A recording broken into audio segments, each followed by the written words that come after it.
On the 24th of January 1809, shortly after her family's return to their London house, Lady Sarah Spencer sat down in the wintry gloom to write to her brother Bob.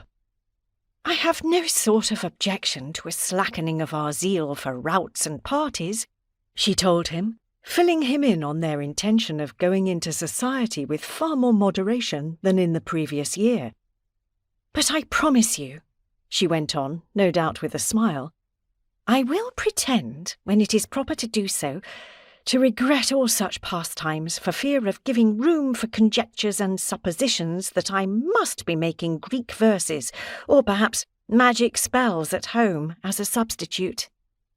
A veteran of 4 London seasons already, Sarah was well aware that properly fashionable young women professed a slavish adoration for the metropolis and its springtime social whirl. Born into the upper echelons of the aristocracy, and counting 2 of its leading ladies, Georgiana, Duchess of Devonshire, and Harriet, Countess of Bessborough, among her aunts, she might have been expected to share their enthusiasm.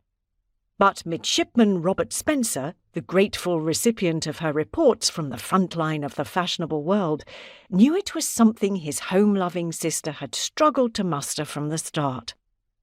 The second Earl and Countess Spencer had introduced their eldest daughter into the ton in early 1805, 6 months shy of her 18th birthday. She attended her first ball that January. A most capital ball, everyone said. But it wasn't until May that she made her official debut.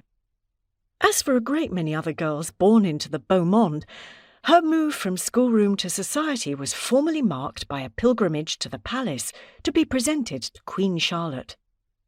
"I cannot say I recollect very much," she reported, responding to her grandmamma Spencer's anxious inquiries about the ceremony, which, "thank heaven, I may now say is over," she wrote, "and even better over than I expected." Her presentation took place at one of the royal drawing-rooms, afternoon receptions then held at St. James's Palace roughly once or twice a month, and open to as many of the nobility as cared to attend.